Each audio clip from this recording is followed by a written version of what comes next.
Hoe doet het jongste Kamerlid van Nederland het in Den Haag? Is Trump als president een ramp? En waarom is de combi van PvdA en GroenLinks net goed? De Frieske Wieken, met Roelof de Vries. Welkom vanuit de huiskamer van Friesland, waar we die weer bijpraten over de actualiteiten en politiek in Friesland. En dit binnen uw gasten. Hij is toch de week het jongste Kamerlid van Nederland van PvdA GroenLinks. En weekends is hij de spits van SDS 2. En zijn bijnaam is Happy. Haptemoe de Hoop. Ja of nee graag? Johan Derksen is een racist. Nee. Hij komt van de Westerijn, is universitair docent Amerikaanse studies. En daarom joen us Trump-fluisteraar.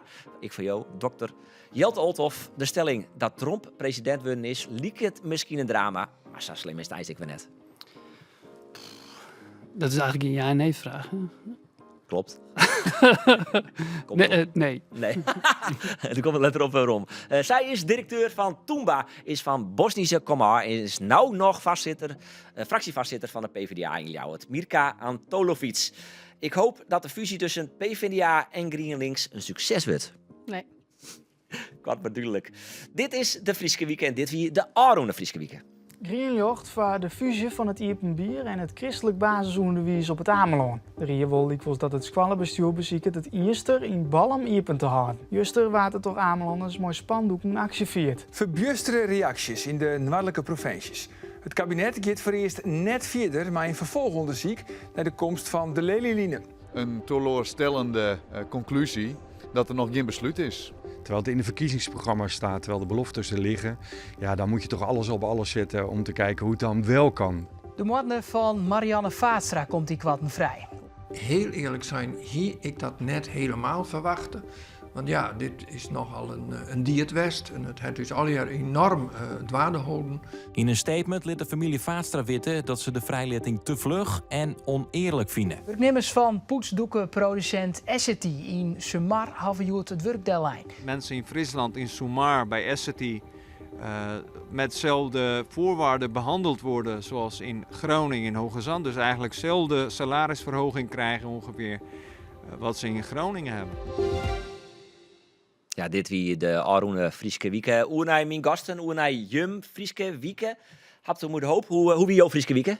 Mijn Frieske Wieken wie prima. Ja? Zeker. Ik wie alleen nog wel wat teleurgesteld in het feit. En het Kamer kreeg in het eind nog van dat het kabinet net verder gaat met de ledenlijnen. Terwijl er wel een heel soort beloftes ondien binnen. Haast elke politieke partij op de PVV in het verkiezingsprogramma skreun had dat de ledenlijnen en de Neder-Saxe-lijnen de komen matten.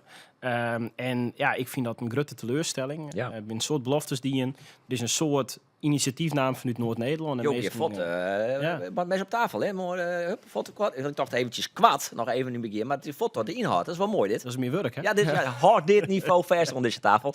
Jelte Olthoff, we komen hier naast op, we hebben Ron natuurlijk uitgebreid. Wat wie jouw fragment deze Aroene Wieken? Nou, iets wat mij opvoel. Ik kwam juist wat zien op internet. Ik weet het niet of een kaartje met hoeveel subsidie er in Nederland uitgedeeld wordt aan verschillende provincies, aan cultuur. Ja, schrikbarend. Ja, ik ben zelf in Drenthe, nou. Die is die onderom, maar ik geloof 3 euro, 3 cent. Ja, heel weinig. En Noord-Holland zit in ergens in de 86 euro. Ja, ik weet even niet meer hoe Friesland die, ik geloof een tientje. Ja, iets meer dan Drenthe, maar volle minder dan Noord-Holland. Ja, ik schrok daar wel weer van. Dan denk ik, ja, als dan ik dat verhaal van die ledenlijnen weer haast. Denk ik, ja. Elke regio telt, heb ik wel eens jet. Nou ja, dat blijkt dus net.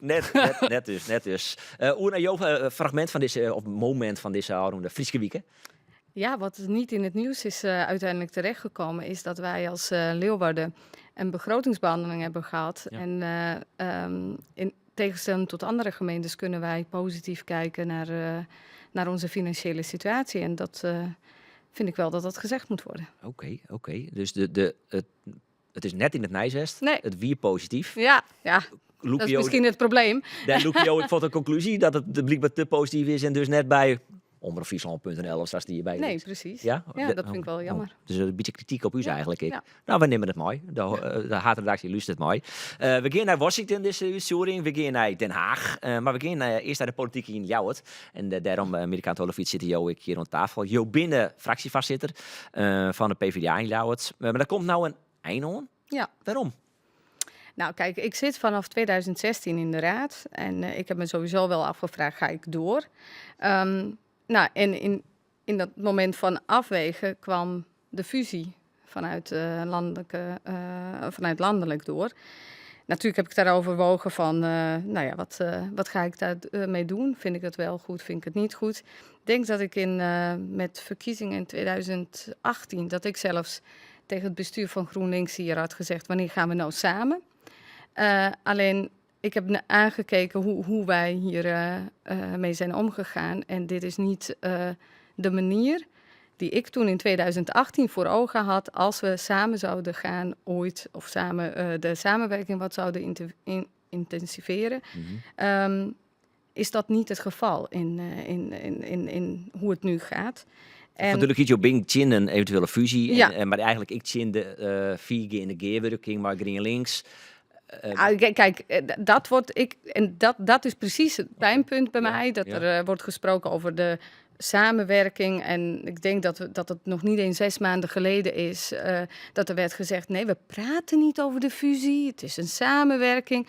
Maar in alles werd duidelijk dat het een fusie is. Dus dat zegt, ik hou daar niet van. Ga nou zeggen, ik heb letterlijk gezegd, heb de ballen om ook te zeggen, we gaan samen dan en dan. En je hebt daar niks over te zeggen. Nee, je bent dus geen voorstander van de fusie tussen GroenLinks en PvdA. Nee. Toch zijn je trijalien dit. Wij weten eigenlijk bijna niet beter dan dat we samen met GroenLinks werken. En die samenwerking is goed.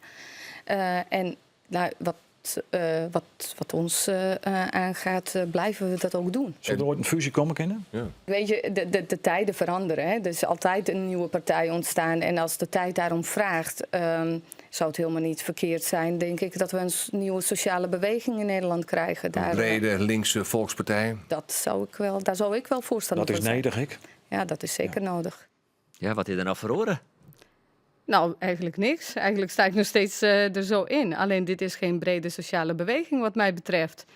Dit is een kat in het nauw wat mij betreft. We verliezen zetels en wij gaan niet kijken waarom wij die zetels verliezen, hoe wij beter worden.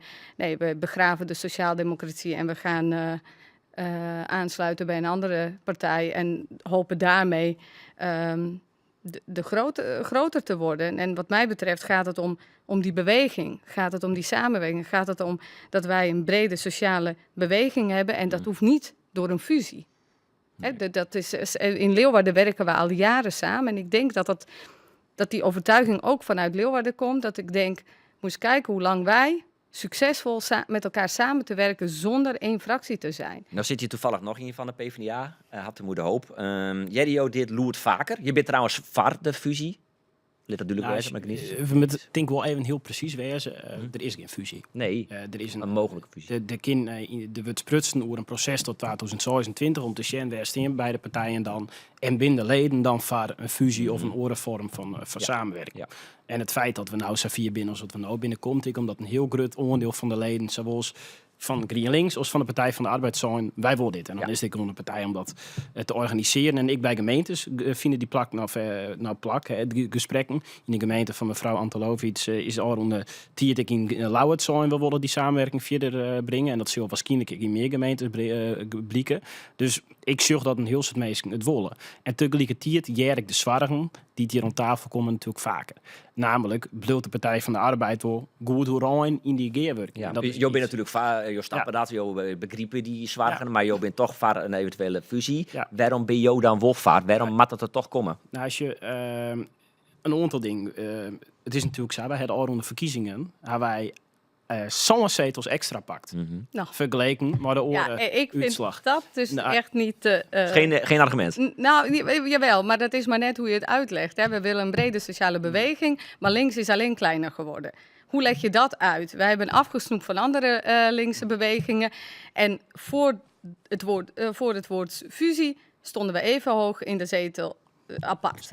Dus ik vind het een beetje de frame en daarom...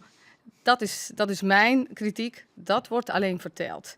En ik vind het er niet een correcte weergave van de werkelijkheid. Nou ja, clear frame. Ik zie alleen nog wat de verkiezingsuitslag weer. Die was volgens mij duidelijk dat wij wat zitten wonnen aan elkaar. En ik wil daarna zeggen, we zijn net de grootste partij worden. En om de grootste partij te worden is natuurlijk meer nodig. En maar links is wel iets te winnen natuurlijk. Links aan zich is iets worden, maar dat is een ontwikkeling van de oude 20 jaar. Ja. Elke verkiezing is links iets te worden. Maar daarom moeten we terug om te kijken waarom zijn we links geworden. En niet zomaar gaan, oh ja, daarom worden we groter. Heb je daar een antwoord op? Nou, het twee dingen kunnen tegelijkertijd weer wezen. Dus het is zo dat links lietse worden is. En dat het dus nog net lukt is om nooit midden trots te bewegen en daar winst te krijgen. En ik denk dat wij de verkiezers om de komende periode meer aandacht te hebben voor sociaal-economische thema's. Zoals Wenning, werd ik zelf wat verder op bin.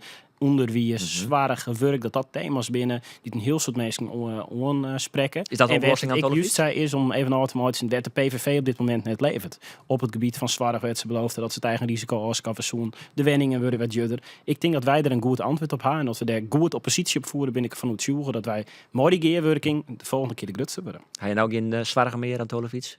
Nee, ik vind even voorop. Weer fractievoorzitter van de PvdA. Sorry? Door dit antwoordje video weer fractievoorzitter van de PvdA. Even voorop. Ik vind dat Haptamo op deze punten het heel goed doet in Den Haag. Maar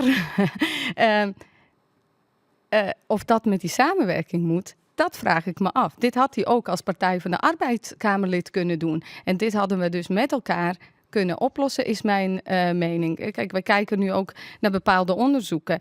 En Partij van de Arbeid was samen met het CDA, wij links van het spectrum, zij rechts van het spectrum, middenpartij. En we worden nu als bijna links-extremistisch gezien door GroenLinks. En ons thema was groen, is groen. En we worden nu alleen door het groen, door de duurzaamheid, een issue-partij.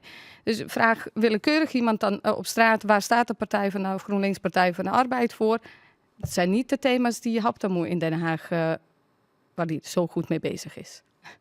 Ja, ik zie net dat er niks te winnen is de komende tijd voor u. Ik denk alleen nog net dat dat per se de schuld is van de geerwerking. Ik bedoel, dit we eerlijk wezen, nooit Rutte 2 het de Partij van de Arbeid 29 zitten verlen. De verkiezing daarna hebben 4 weer in de oppositie zitten, of jou hier, is het dus net lukt om een zit te winnen. Dus ik denk dat het iets is wat de linkse politiek zich om zich onrekken je moet. En ik wil in die samenwerking, en het grootste deel van de leden wil het ik heel graag. En ik vind het heel belangrijk om een zwaar van meesten als Amerika en Oren serieus te nemen, want ik heb een heel soort waardering van het werk wat zij ik doe. En zij er wat mij betreft bij. Dus daar ging ik me natuurlijk de komende tijd heel erg vriend zetten. Ja. Maar toch vreeg me, je kind ook al hier rond tafel al net echt vrienden. Toch? Ik bedoel, voor mij is het heel... Kijk, ik snap dat je op een gegeven moment ergens voor kiest. Hè? En dat is, ik neem het ook niemand verder kwalijk. Nee. Alleen het is niet mijn beweging. Nee. Het is niet de reden waarom ik in de politiek ben gegaan. Ik heb duidelijke afweging gemaakt waarom ik niet van GroenLinks of van SP ben, maar voor de Partij van de Arbeid. En als het gaat om GroenLinks, dat is een prima samenwerkingspartij, maar het is niet mijn partij. En ik wens ze alle beste, en ik zei ook net, van we staan aan dezelfde kant, maar niet met mij. Kent ik nog wel dat je van een orenpartij misschien ooit in onderslag ging? Ik denk niet dat ik ooit zal stoppen me met de politiek te bemoeien. Maar voor dit moment wil ik ook deze samenwerking niet in de weg zitten. En door niet enthousiast de fractie naar die samenwerking toe te leiden. Dus daarom maak ik plek voor iemand die dat wel kan doen. Ja, je had altijd of bij ik als Amerikanist dat er maar 2 partijen binnen in Amerika, dat je dit gedocht net hebben? Nee, ik denk dat juist dat een van de grote problemen in Amerika is. En dat is trouwens in heel Prutte Londen. Westen won, dus ik net stelsel ga. Nee, een 2-partijstelsel. Want een van de problemen is natuurlijk dat als je bijvoorbeeld moeite haast als Amerikaan om voor Kamala Harris te stemmen, voor wat voor reden dan ook, dan is de enige optie of ik blijf thuis of ik stem op Trump. Ja, dat is echt net de oplossing. Nee, maar nou is Frans Timmermans dan de juiste persoon om de PvdA te leiden? Het vrees door mij. Ja. Nou, wat zal ik daar eens zeggen? Een van de dingen die correct nom is het eigen risico. Wat ik een probleem vind bij links in Nederland soms, en dan misschien net specifiek de SP, maar de twee partijen. Het mij van mij een stuk populistisch eerlijk zijn. Dus een van de problemen in het debat in 2023, dank je.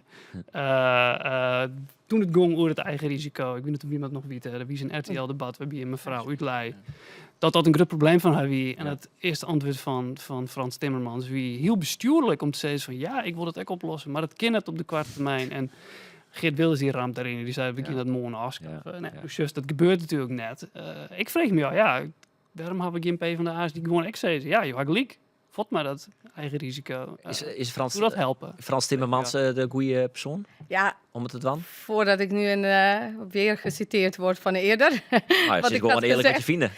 Nee, dat vind ik niet. Een beetje populistisch raar, alsjeblieft. Daar heb ik Ik heb hem, nee, dat denk ik niet. Hij moet zichzelf blijven. Want ik vond in de eerste debatten dat hij alleen zo op aanval ging op Wilders. Ik denk, dat is hij niet. Hij is van de inhoud en dat moet hij ook gewoon blijven.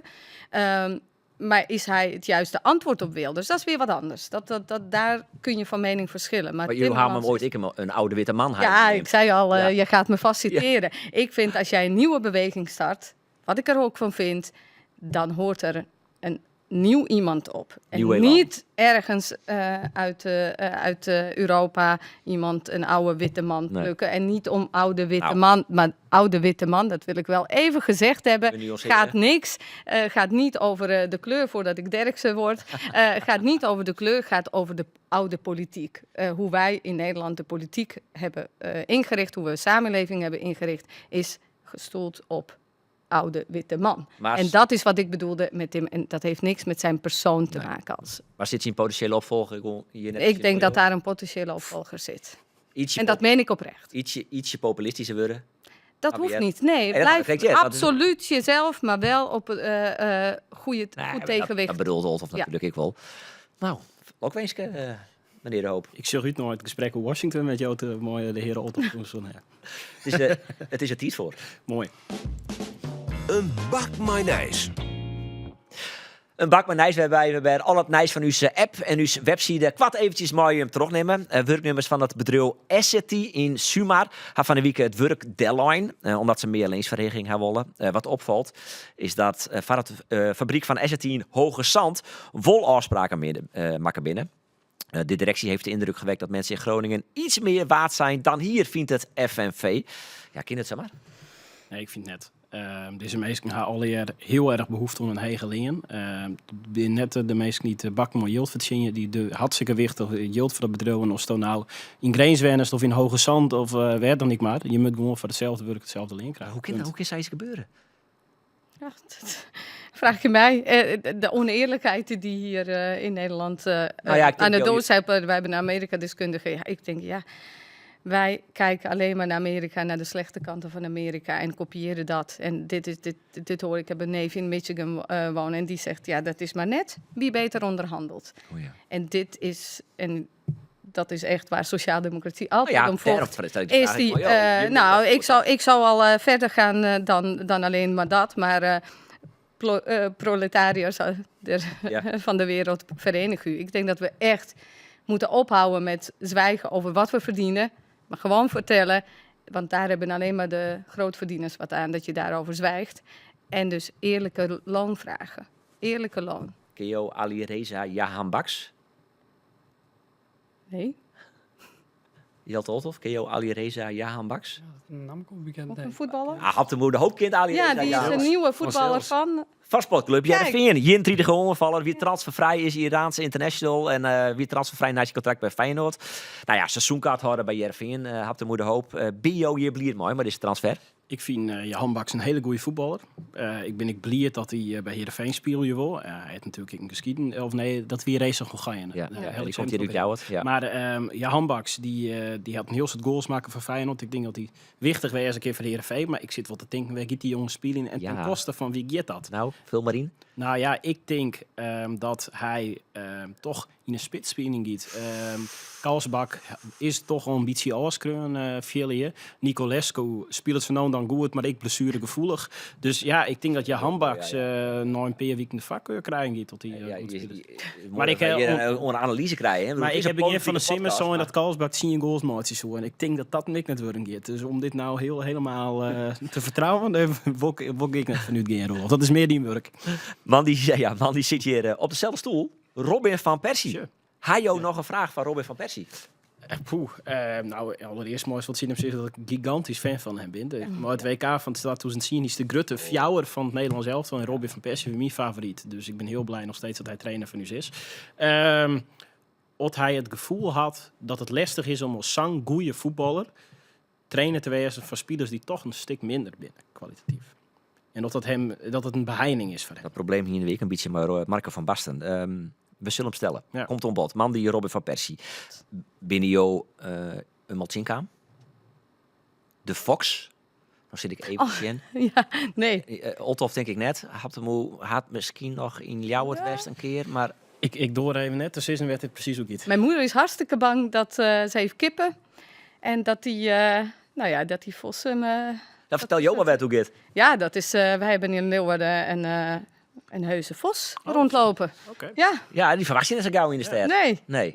Maar nevens... jou wordt er Vosk? Of? Ja, een fox is dan weer het Frieske woord. Een vos, nevens de jager Jasper Zwarts is er niet onder de hand. En is het best simpel waar je op jacht naar eten. En komt het heel iets vaak voor. Dus nou ja, mijn moeder moet oppassen.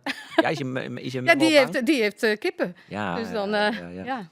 En Drenthe houden wolven, dus dan dus die minder. Zo ben je in Drenthe, hè? Ja. Zullen we dat maar onderwerp maar even losslaan? Als ik weer een jaloeren vier, dan ben ik bang. Daar komt hij.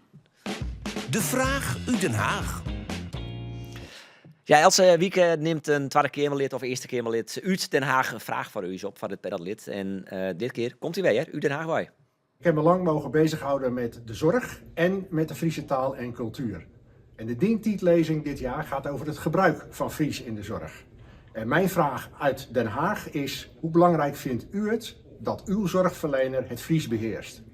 Dit weer Harry Bevers van de VVD, tweede Kamerlid. Is dit de vraag waar een van jullie zei, ja, ik viel me wel Rob om je wat toe te zeggen? Ik denk dat je net van zwartverlieners vregen kunnen dat ze al het Fries beheersen. Ik denk dat het wel zou wezen moet dat mensen die de behoefte hebben om zich in het Fries te uiten in een zwaar, dat die mogelijkheid er is. Dus dat is correct als in de rugspraak. Het is belangrijk dat je ding verwudje wil dat dan ik in je memmetaal kan. En dat er dan krijgt even niet een bijzitter kind die dat dan desnoods even vertalen kind voor de zwart dan zou dat heel fijn wezen. Dus jezelf uit te kennen, graag, moet je dat van elke zorgmedewerker verwachten. Ik denk dat dat net realistisch is. Waarom is dat zo moeilijk dan? Ieder zorgmedewerker zal een cursus Fries verstaan kunnen volgen. Zo lang duurt het niet. Ja, maar wil ik dat volgens mij meestal mijn oren oorkomst zo gauw mogelijk ik ontwerken. En je kan net van hun snel verwachten dat ze Fries beheersen. Dus zo denk ik. Je kan heel snel twee talen tegelijk leren. Kan ik wel bevestigen. Ja. Ik wil net nog een extra beperking hebben voor mensen niet in de zorg werken. Ik denk dat dat juist de kansen voor ze biedt om zich verder te ontwikkelen en daarmee dus ook onderdeel te zijn van de Friese samenleving. Op lange termijn misschien wel, maar ik denk dat op korte termijn je de problemen oplevert als oplossing. Hij had het idee dat ze hier nog uitkomen, Otto? Volgens mij wel. Direct een fractievergadering van de partij. Ja, is het zo? Ja. Giet ik altijd zo. Heerlijk. Ik geniet ervan. Een hele oorvraag, mocht je hem tijdens de nacht een beetje opleeuwen? Chips op tafel, borrelnutjes, of nee? Oude tijdje de nacht weer natuurlijk de verkiezingsnacht van in Amerika. Aan Tolofiets van de podcast lustra's die scoren maar hollen. We hebben dit door het tijdje de nacht. Jo had wel op neem ik aan, toch? Je had of doctor aan de Universiteit in Grace? Nee, dat die ik vroeger. Nee, echt niet meer? Nee, want maar heel betiet de wekker zetten dan? Nou, ik wie in het forum in Grace, de grote Iepenbeer bibliotheek. Dus hier ik een praatje om 10 uur. En dan ben ik al net meer op mijn best, zal ik eerlijk zeggen. Dat 10 uur jongs? 10 uur jongs, ja. Dus dan ben ik gauw naar huis gegaan. Maar dan wist dat de liedse oertjes, dan weten we nog net zo vol. Nee. Dus ik is wel opbouwen. Maar die eerste uren, ik is eigenlijk beter wat sleep pakken als het in deze tijdzone is. En rond uur 4 weer uit bed en dan zien wat er rond is. Ja. Het wie net echt spannend. Uiteindelijk net. Nee, het zou heel spannend worden, maar het is in de rin van de jaren vrij gauw duidelijk aan dat totaal net het geval was. Nee. Verraste je dat eigenlijk nog? Deels wel. Het verrast me wel dat eigenlijk voor de tweede keer op Riegen met die presidentscampagnes die pijlers er geen grip op kregen hoe groot de steun voor Donald Trump is. En dat is toch wel iets, het verbaast me elke keer wel weer dat ze er zo nice zitten. Dus in 2016, dan is het weer de eerste keer. In 2020 zijn ze, wie gaan hun systeem aanpassen, we hebben beter begrip van waar die mensen zitten, voelt het ek. Biden had won, dus dat just dan minder, maar de hoeveelheid stemmen van Trump die volle hegen dan verwacht. Dit hier just weer hetzelfde. Het is blijkbaar heel erg moeilijk om een pijl te lopen op welke kant het opvalt. Hoe kan dat dan?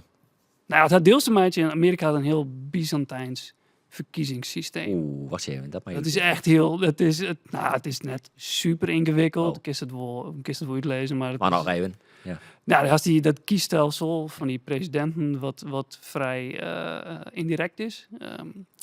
Maar elke deelstaat had zijn eigen regels voor hoe kozen wordt. Dus het is echt totaal net... en er binnen 50, hè?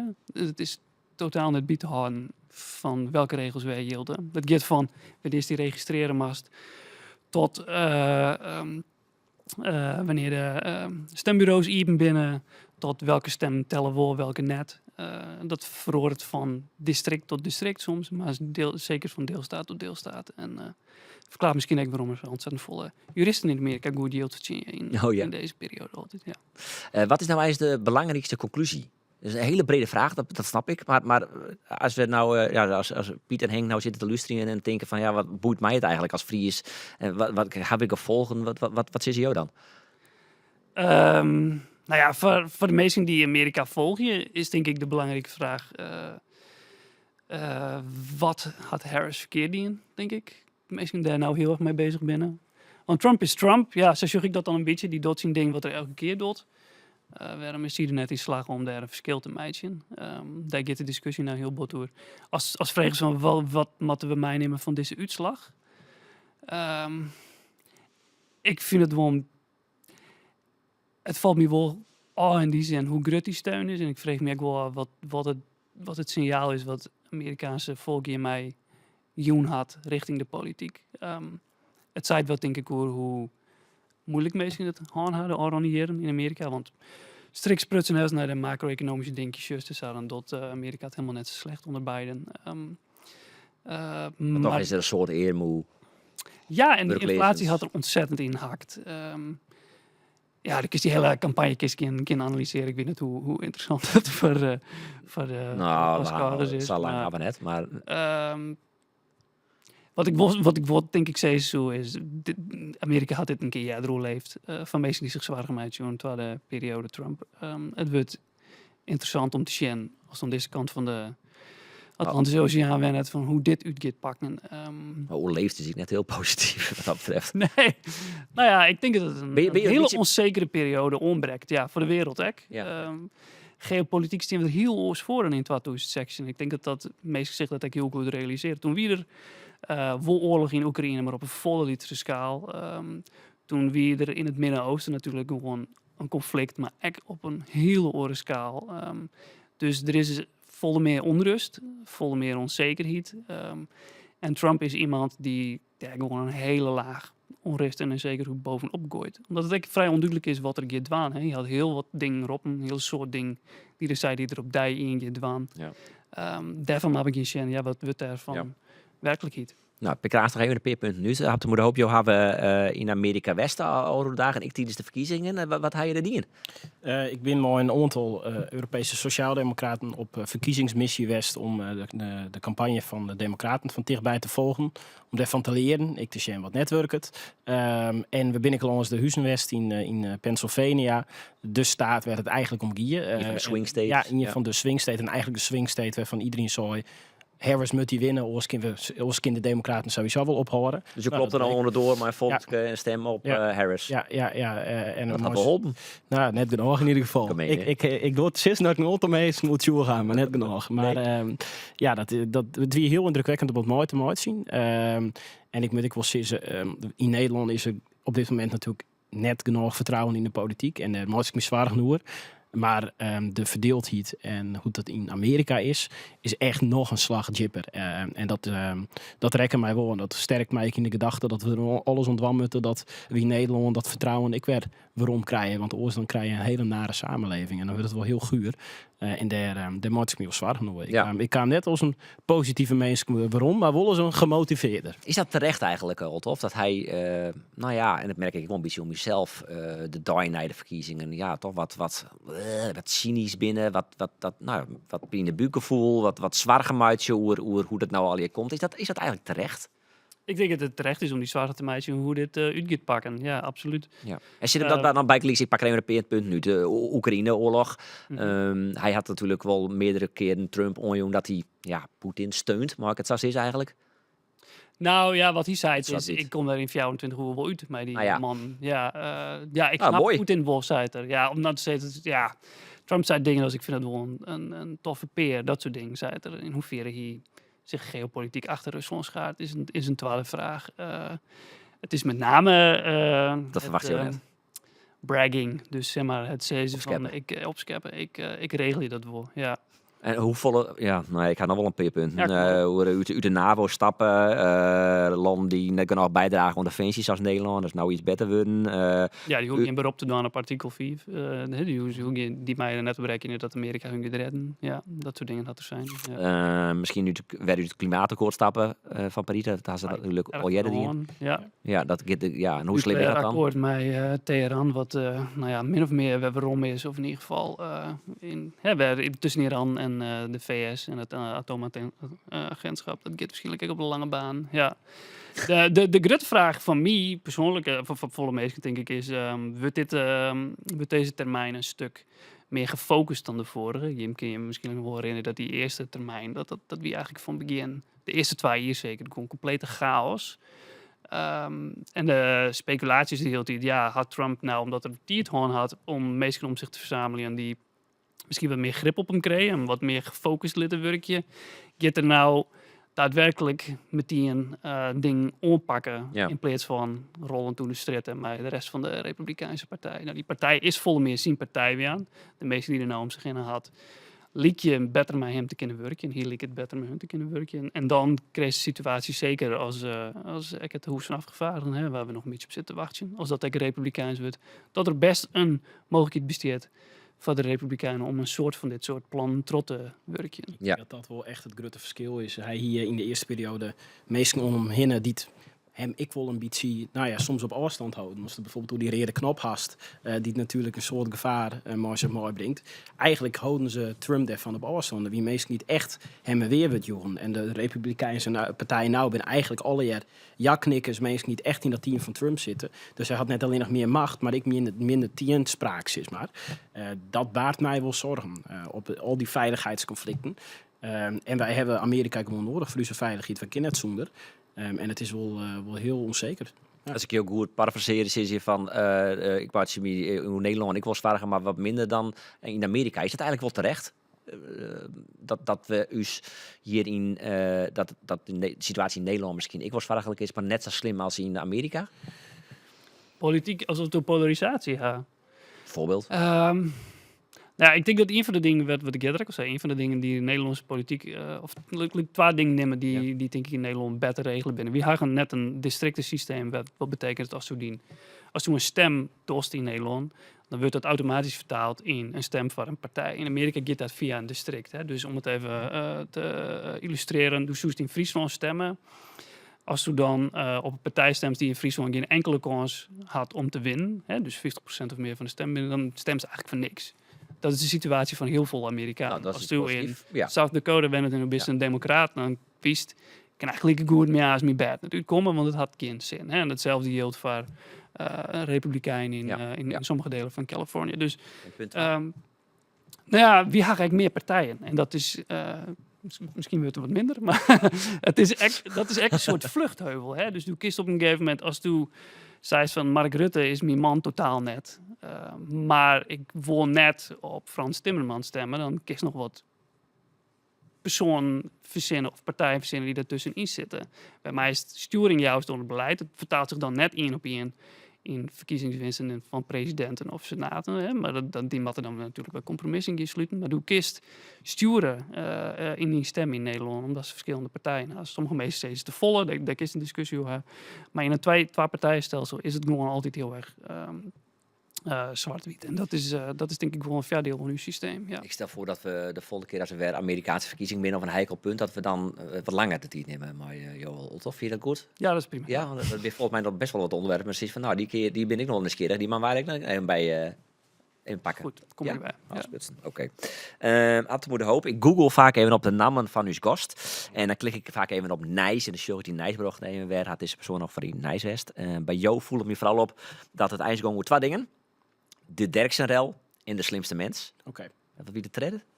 Dat hoor ik net te zeggen. Nee? Jo, bijna maar Happy de Hoop. Oké. Dat ben dus het drie dingen bij mij in Nijs komen. Ja, ik doe het zelf net. Dus het verbaast me. Maar, Waar komt die naam maar bij? Happy? nou, het is eigenlijk met voetbal. Ja, haptemoe is wat lang. Hè? Je wil even een kwad, dus dan is het altijd hap of happy. Ja, ik heb het zelf ik net betaald. Maar ik zeg dat, Je bent er heel blij mee, zeg ik. Ik vind het alleen prima. Ja, ik verhoor je toch niet meer. Nee. Ik dacht correct even, ik zie dat iets Antolovic, maar Jozan krijgt Antolovic volgens mij. Nee, hoe spreek ik het eigenlijk goed uit? Nee, Jozan krijgt even een oorzaak. Ik weet niet wat... Nee. Hoe spreek ik het goed uit? Ik ben gewend dat het nooit goed uitgesproken wordt. Dus wat jij zegt, het maakt mij ook niet uit. Maar het is Antolovic. Oh ja, de klemtoon op de fiets. Fiets, Antolovic. Nou, we Ja. zullen dus best wel om dat komt dat zo correct. Nou ben je natuurlijk een echte Fries. Je praat Fries, ben je opgegroeid in de Pleets, Keertsen. Nou, hast misschien al een idee waar dit bij het tag is. We komen natuurlijk bij het volgende punt. De Lelyline. Nu ben ik vierde van de dossier Lelyline. Ja. Nou ja, dat is lekker dan. Die komt er helemaal net. Nou ja, Safir is het nou ik nog wel net. De 3 miljard. Dat pessimistisch? Nou, er is nog steeds 3 miljard van reserveerd. En dan geef ik mijn best. Ik vat het wel om daar een hek omheen te zitten, zeg maar. Dat kost het 3 miljard waarschijnlijk. Ja, ongeveer 3 miljard ongeveer. Ja, dat klopt. En volgens mij is er niemand die verwacht dat die 3 miljard even geregeld worden. Nee. Zul je niet een keer. En dat verwacht ik niemand van dit kabinet. Maar wat er wel Tasson en beloofd is dat er een volgende stap zetten. Dus ze wel een onderzoek, maar er is eigenlijk ik zo'n begin als gauw mogelijk vanuit Greens maar die ledenlijnen naar de Randstad aan de eerste stappen te zetten. Er zijn beloftes hoe die in het zit in het regeerakkoord en er ben ik politieke partijen, nou ik het waar nemen, de BBB en NSC, die het, hoe zulk het subtiel is, het best wel een grote broek onderlutsen haar hoe dat de regio in de steek litten is door de vorige kabinetten. Ja. Er zijn 1500 bushaltes verdwijnen in de ronde 4, dus dat zie ik terecht dat men dat zei. Maar ze zelf €0 extra uitlutsen voor het regionaal IPM4 en ik voor de Lelylijn, ik voor de Neder-Saxe-lijn hebben ze net een cent van akkoord kregen. En ik verwacht ze van partijen die het zo'n grote broek om hier in de vorige verkiezingen dat had van de Plas en Omtzigt toch echt dienen, dat je dan ik lever je. En dan verwacht ik net 13 miljard van Friesland en Greens en Drenthe. Maar er moet toch wel iets verwacht worden. En er gebeurt momenteel niks en daar ben ik teleurgesteld over. Elfste regio telt. Ja. Dat wie een slogan, hè? Ja. Maar, zoals is ze... Ja, de vorige verkiezingen weer een nieuw leiderschap, de slogan. Ja. Volgens mij met wat minder of slogans dan en gewoon zorgen dat er wat dingen van elkaar boksen maken. Ik denk dat je misschien ook hoor hierin, hè? Ja, je hoeft net hoe te discussiëren, denk ik. Hè? Maar ik kan een beetje stellen dat nou komt hier, dat dit een beetje het eindstation is van de Lelyline. Ik hoop het net. Nee? Nee, ik ben echt niet best dan om ervoor te zwaarden dat die Lelylijnen komt. Friesland... Je bedoelt vecht, je bedoelt knokken, maar wat is dat concreet? Dat ben handvaart, we hebben dat maar beginnen. Die 3 miljard, dat wil ik echt verdedigen in het Tweede Kamer. Dus dat het net op iets ergens zo'n uitjoen wordt en dat die van het noorden bestemd is en specifiek voor de Lelyline.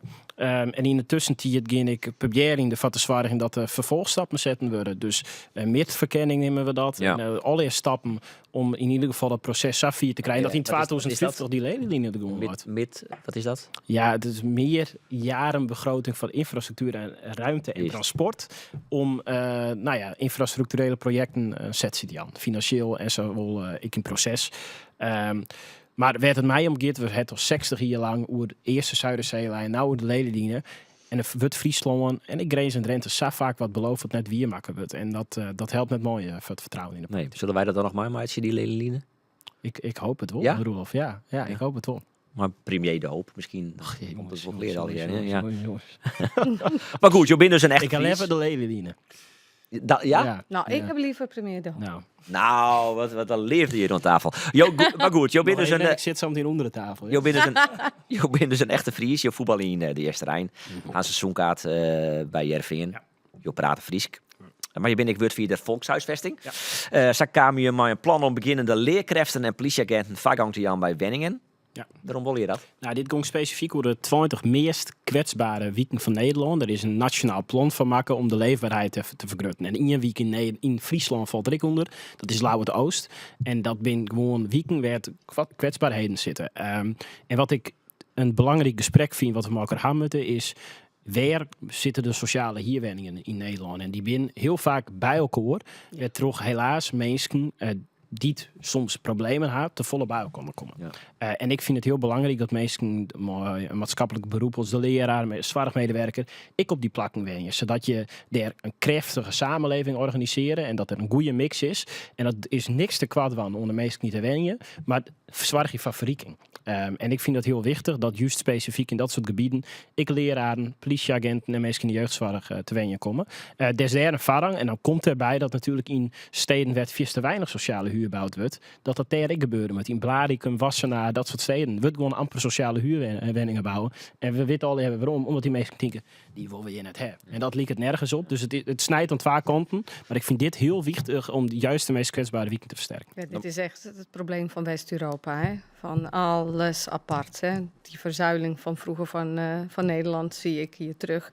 Als ik, je introduceerde me dus dan als uit Bosnië. In Bosnië heb je geen sociaal zwakke wijken. Alles is bij elkaar. Je woont met elkaar, net als een dorp. Dat is beter. Nou, ik denk, je weet elkaar sneller te vinden. Je trekt aan elkaar op. Maar je hebt dan ook de buurman die elektricien is. Of de buurman die schooldirecteur is. Weet je, dat is... en dat is hier zo gesegregeerd. En dan...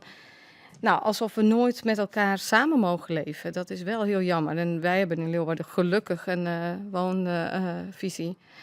waarin we zeggen ongedeelde stad. En ik heb me ook wel eens uitgesproken, nooit meer blitzaard in onze stad. En ik bedoel niet dat die mensen er niet mogen zijn, maar zo apart zo'n villa-wijk bouwen. Laat die villa's ook in Heegteren bouwen en in Vrijheidswijk welkom, maar niet zo op één hoopje.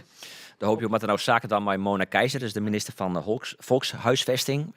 Daar zijn jou het volgende oer. We zijn het eens dat er veel meer gebouwd moet worden, maar daar zie ik verdomd weinig van deze minister. Is dat een beetje de reden 3 van dit kabinet? Een soort praatjes, maar zo leveren je net? Ja. Ja, dit zeggen, ik vind Mona Keizer een kundige bestuurder. Hè? Ik bedoel, die vrouw die kent echt wat. Maar ik vind niet dat er leveren wordt. En zij weigert om in de woningmarkt verder in te griepen en te reguleren, te zorgen voor meer betaalbaarheidseisen. En zij jouwt eigenlijk de grote verhuurders, de projectontwikkelaars eigenlijk vrij baan. Terwijl we echt zorgen dat de prijzen veel te hoog binnen. En als je mensen in bescherming willen nemen, of het nou kwetsbare huurders binnen of jonge mensen die een keepwenning hebben, dan moet je regie nemen als minister. En dat doet zij net. En ik vind dat echt nodig voor volkshuisvesting. En daar is een minister voor. Dus liet dat maar de sham.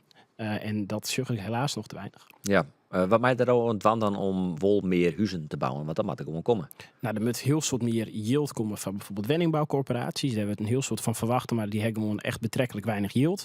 We moeten ervoor zorgen dat de woningmarkt meer reguleerd wordt. Dus de huren moeten gewoon betaalbaar worden. Als op dit moment krijgt iets meer verdienen zoals de sociale huurgrens kist net een keepwenning betalen, maar de betalen ze wel volle meer dan misschien wel de gemiddelde man een hypotheek. Het gaat natuurlijk nergens hoe, dan bouw je net wat op. Dus op dat soort plakken moet je echt ingriepen om mensen te beschermen. En een van de grootste problemen in de bestaanszekerheid van mensen is op dit moment de wenlasten. Als bijvoorbeeld jonge mensen haast tot 34 of 40 jaar, die binnen de helft van hun inkomen kwijt onwenning. Ja, maar ik vind dat echt ondersteunen. Nemen die wenningen niet en zo.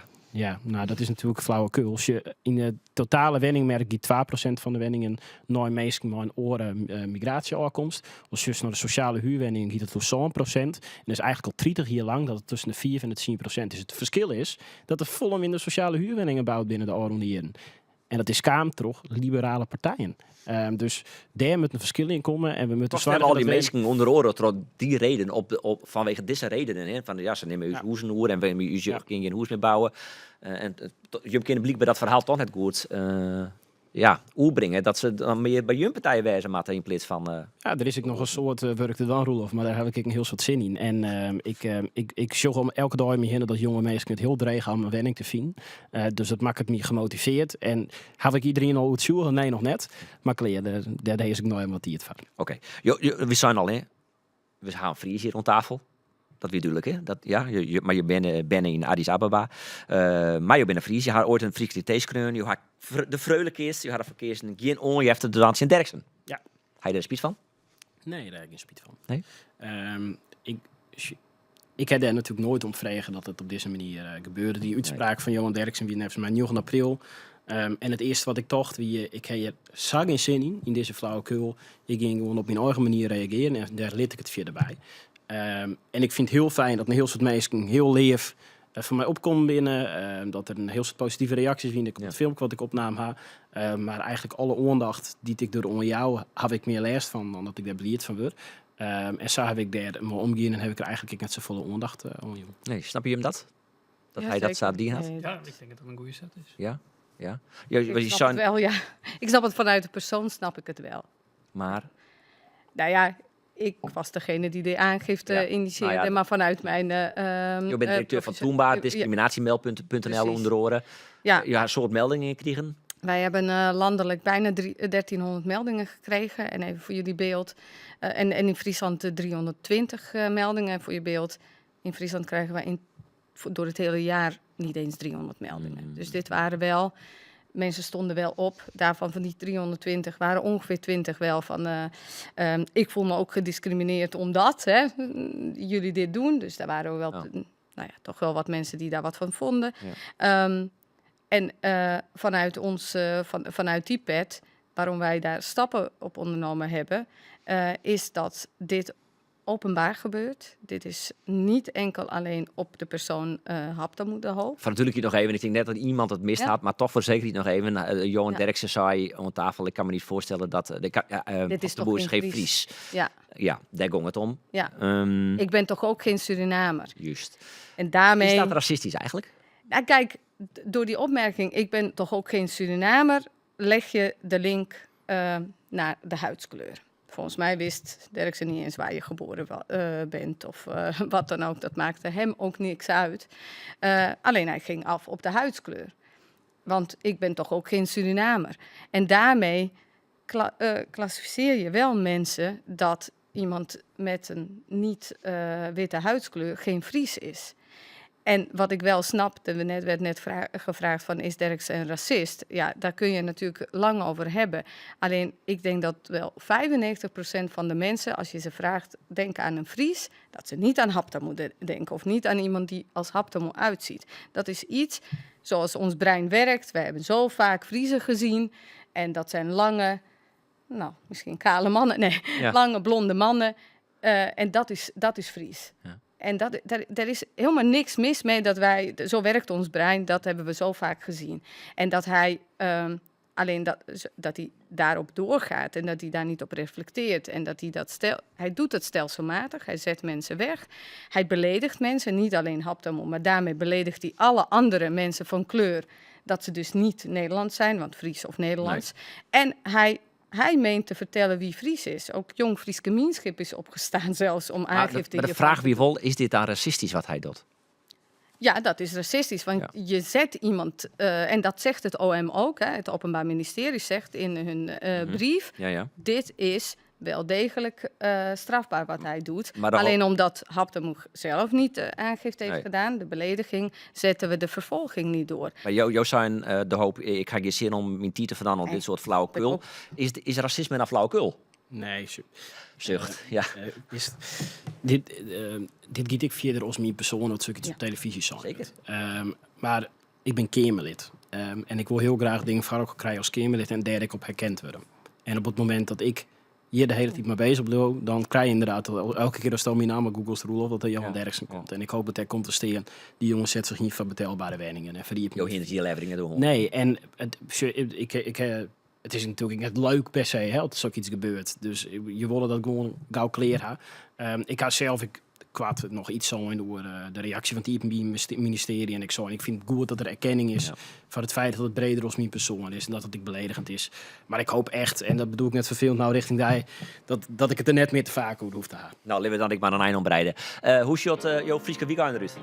Ik ging een mooi voetbal in Driels. In IVC 2, denk ik. Oei, altijd lastig. Ja, altijd lastig. Dus ik hoop dat er wonnen wordt. De voorstopper maakt het hem nou al zwaar. Snel in Go Ahead Eagles, maar het vind. Dus het wordt een voetbalweekend. Nou, misschien shock je daar. Jan Toltoff, hoe shot jouw Friese weekend eruit? Ja, bij mij is het sport voor de band elke weekend. Maar dat is ook wel even fijn. Even geen Amerika. Even net maar terug bemoeien even. Nee, wel basketbal. Dat is natuurlijk heel Amerikaans. Maar, mooie sport. Leuk om naar te zien. Ja. Antolovic. Hoe zit jouw Friese weekend eruit? Nou, net als... ik sta morgen langs korfbalveld. Zo'n korfbalt. Mooi diverseren. Ja, de enige inclusieve sport, hè. Waar jongens en meisjes samen sport in één team zijn. Eigenlijk een beetje bijkomen de wieken. Goed zo. Anatolievich, Holthoff en De Hoop. Hartelijk bedankt voor je gastwijzen. Dit weer de Frieske Wieken. Volgende week is er weer een nieuwe Frieske Wieken. Hoi.